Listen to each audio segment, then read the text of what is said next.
क्या होगी गुजरात टाइटंस की 2026 के लिए बेस्ट 12 और इस 12 में मैंने रबाड़ा को कंसीडर नहीं किया है। इस वीडियो में आपको इस सवाल का जवाब भी मिलेगा और कुछ खिलाड़ियों के हम स्टैट्स देखेंगे जिसकी वजह से वो 12 में फिक्स बैठने वाले हैं। चलिए ओपनर्स के साथ शुरुआत करते हैं। मुझे लगता है गिल के साथ सुदर्शन ओपन करेंगे और डेफिनेटली लास्ट ईयर दोनों ने बहुत ज्यादा तगड़ा सीजन निकाला था अपना और यहाँ मैं कोई चेंज देख भी नहीं रहा हूँ। शुभमन गिल की बात करें 15 मैचेस में उन्होंने 650 रन बनाए हैं, 93 उनका हाईएस्ट स्कोर है और बैटिंग एवरेज उनका 50 का है और स्ट्राइक रेट 155 का है। देखो मुझे ऐसा लगता है ना कि कहीं ना कहीं गिल एक लीडर है और वो लीडर की तरह ही खेल रहे हैं। लास्ट ईयर हमने देख लिया, यहाँ मुझे नहीं लगता कोई चेंज होगा। बट जो उनके साथ ओपनिंग करेंगे वो है सुदर्शन।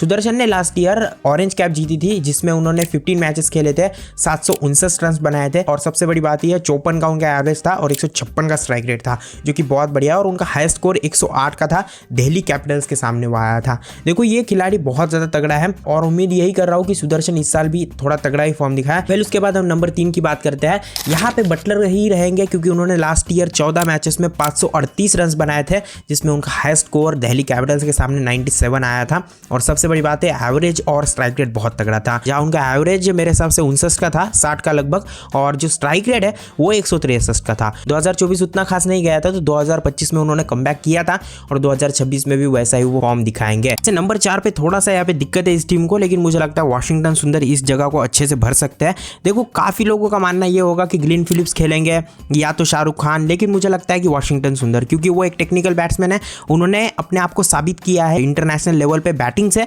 और साथ ही साथ आईपीएल में भी लास्ट ईयर 2 मैचेस में उन्होंने अच्छा फॉर्म दिखाया था जिसमें एक एलिमिनेटर वाली दबाव सिचुएशन में एक इनिंग थी, 48 रनों की 200 के स्ट्राइक रेट के साथ मेरे हिसाब से खेली थी वो, और हैदराबाद के सामने भी उन्होंने काफी तगड़ा फॉर्म दिखाया था। तो डेफिनेटली नंबर 4 पे आप इनको ट्राई कर सकते हो और मुझे लगता है क्योंकि इस टीम ने इन्वेस्ट उतना ज्यादा फिनिशिंग में किया नहीं है तो ये टीम इसी के साथ जाने वाली है शायद, क्योंकि उन्होंने अच्छा फॉर्म दिखाया था अपना, तो ये साबित इन्होंने किया है। इसी की वजह से शायद फिनिशिंग में उतना ज्यादा गुजरात टाइटंस ने इंटरेस्ट नहीं लिया क्योंकि शायद इनको इनका फिनिशर देख रहे हैं। इसके बाद मैं नंबर 5 पे ग्लेन फिलिप्स को कंसीडर कर रहा हूँ। देखो मुझे ऐसा लगता है नंबर 4 पे भी खेल सकते हैं बट डेफिनेटली मैं आपको थोड़े से फैक्ट वाली चीजें बताता हूँ जिसकी वजह से आपको समझ में आएगा इस टीम के ये मेन फिनिशर हो सकते हैं। देखो सबसे बड़ी बात यह है कि जो इन्होंने फर्स्ट मैच खेला था टीम इंडिया के सामने, वहां की मैं आपको फैक्ट वाली बात बताता हूँ कि इन्होंने स्पिन के सामने बहुत ज्यादा डोमिनेट किया था। 52 रन बनाए थे स्पिन के सामने, 52 रन 23 गेंदों में 226 के स्ट्राइक रेट के साथ। एक्सीलेंट, बहुत तगड़ी इनिंग खेली थी और मुझे ऐसा लगता है ना कहीं ये खिलाड़ी फोड़ने वाला है। स्पिन को ये शॉर्ट बॉल पे बहुत तगड़ी हिटिंग करते हैं और सबसे बड़ी बात यह है कि इंडिया के टॉप क्वालिटी ऑफ स्पिनर्स को इन्होंने रन्स लगाए हैं जिसमें अक्षर पटेल और वरुण चक्रवर्ती आते हैं जो अभी के लिए टॉप पे है। तो हम बात करते हैं कि ओवरसीज खिलाड़ी पे हम भरोसा क्यों नहीं रखते, क्योंकि वो स्पिन हिटिंग नहीं करता है, बट ये खिलाड़ी स्पिन हिटिंग भी कर लेता है, बहुत तगड़ी कर लेता है। तो मुझे लगता है कि इनको मौका मिलना चाहिए। वैसे इन्होंने 78 रन बनाए थे 195 के स्ट्राइक रेट के साथ, बट डेफिनेटली एक बात है कि एक खिलाड़ी एक्सपेक्टर की तरह काम कर सकता है क्योंकि स्पिन बॉलिंग भी कर लेते हैं। तो अहमदाबाद में आप इनको बहुत बढ़िया तरीके से मतलब इनका यूज कर सकते हो। तो मुझे लगता है कि एज अ फिनिशर जो आपको एक खिलाड़ी चाहिए था जो लास्ट ईयर नहीं था वो ग्लेन फिलिप्स के रूप में आपको मिल चुका है। और डेफिनेटली जो आपने वो देखा होगा कि राइटी से लेफ्टी बन गए थे, वो असल में उनकी वीकनेस है। ऑर्थोडॉक्स बॉलिंग थोड़ी सी लाइक जडेजा और अक्षर पटेल, वो बॉलर्स उन्हें थोड़ा सा सताते हैं, तो उन्होंने इस पे तोड़ क्या निकाला है, वो राइटी से लेफ्टी हो जाते हैं क्योंकि जब आप लेफ्टी में कन्वर्ट होते हैं तो ऑर्थोडॉक्स बॉलर्स की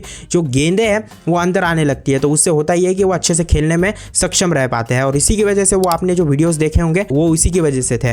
तो ये एक्सप्लेनेशन कोई देगा नहीं, मैं आपको बता रहा हूँ। वेल इसके बाद हम शाहरुख खान, राहुल तेवतिया की बात करेंगे, लेकिन इनकी बात हम वीकनेस सेगमेंट में करेंगे, अभी इनकी बात मैं नहीं करता हूँ। 6 और 7 पे रहेंगे।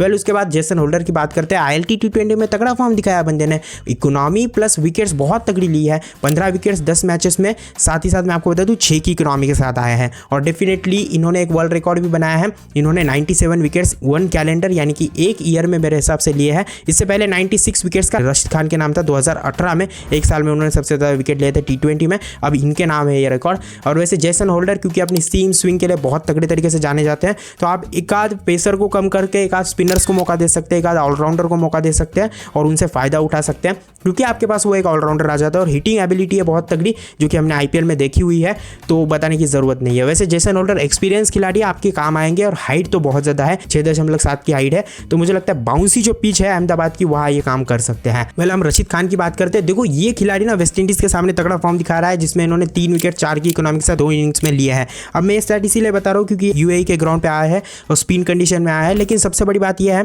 कि रशीद खान अपना कमबैक कर रहे हैं। इन्होंने 100 में भी अच्छा फॉर्म दिखाया, ऐसे 20 में भी वाइस कैप्टन थे शायद ये, तो मेरे हिसाब से जो है कहीं ना कहीं थोड़ा तगड़ा कमबैक कर रहे हैं और लास्ट ईयर को भूलना ही चाहिए। 9 ही विकेट विकेट्स लिए थे सिर्फ और सिर्फ, जिसमें केकेआर वाली अच्छी मैच गई थी उनकी। बट डेफिनेटली रशीद खान जैसा बॉलर कभी भी कमबैक कर सकता है, नंबर 9 पे इनको रखूंगा। अब आप बात करेंगे रबाडा क्यों नहीं है, 4 ओवरसीज खिलाड़ी तो हो गए, उसके बारे में थोड़ी सी आगे बात करेंगे, उससे पहले हम 12 बना लेते हैं। अरशद खान मेरे हिसाब से उसके बाद खेलेंगे, इसका रीजन ये है बैटिंग दे देते हैं, और क्योंकि अरशद खान ने लास्ट ईयर मुंबई वाला वो मैच याद करो, बारिश की वजह से थोड़ा लेट हो गया था, वो मैच इन्होंने फिनिश किया था।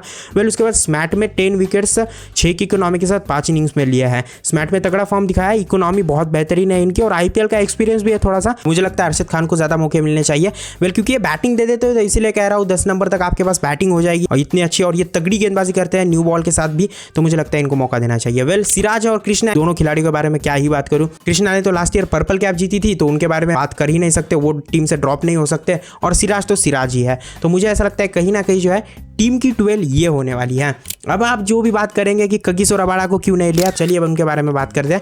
मुझे ऐसा लगता है उनका फॉर्म थोड़ा सा डाउन हुआ है। मैं ऐसा नहीं कह रहा कि उनको 12 में आप मत रखिए, आप किसकी भी जगह रख सकते हैं, आप रशीद खान की जगह या जेसन होल्डर की जगह, मतलब जैसा आपको वो 12 में देखने को मिलेंगे 2 खिलाड़ी ग्लेन फिलिप्स और जो जेसन होल्डर देते हैं, वो क्या कगिसो रबाडा दे सकते हैं, क्योंकि आपके पास इंडियन क्वालिटी ऑफ पेसर्स मौजूद है। अरशद खान है, ईशांत शर्मा है, अशोक शर्मा है, जिन्होंने लीडिंग विकेट टेकर का काम किया है स्मैट में, 22 विकेट 10 मैचेस में लिया है। कगिसो रबाडा क्या वो फॉर्म दिखाएगा आपको, क्योंकि उन्होंने ऐसे 20 में अभी तक मेरे हिसाब से 9 विकेट 8 इनिंग में 9 की इकोनॉमी के साथ लिया है। तो मैं उतनी उनसे उम्मीद नहीं कर रहा हूं। मुझे लगता है ग्लेन फिलिप्स और होल्डर को ज्यादा मौका मिलना चाहिए। वैसे एक और चीज बता दूं, साई किशोर को मौका मिल सकता है अरशद खान की जगह। ये टीम मेरे हिसाब से, क्योंकि होल्डर जैसा पेसर बॉलर होगा तो शायद ये 3 स्पिनर्स के साथ उधर सकते हैं, किशोर जिसमें मौजूद होंगे, क्योंकि इस टीम ने ना लास्ट ईयर किशोर को बहुत ज्यादा मौका दिया था। या वॉशिंगटन को ड्रॉप करके ये टीम बैटिंग में चेंजेस करके मेरे हिसाब से साई किशोर को मौका दे सकती है।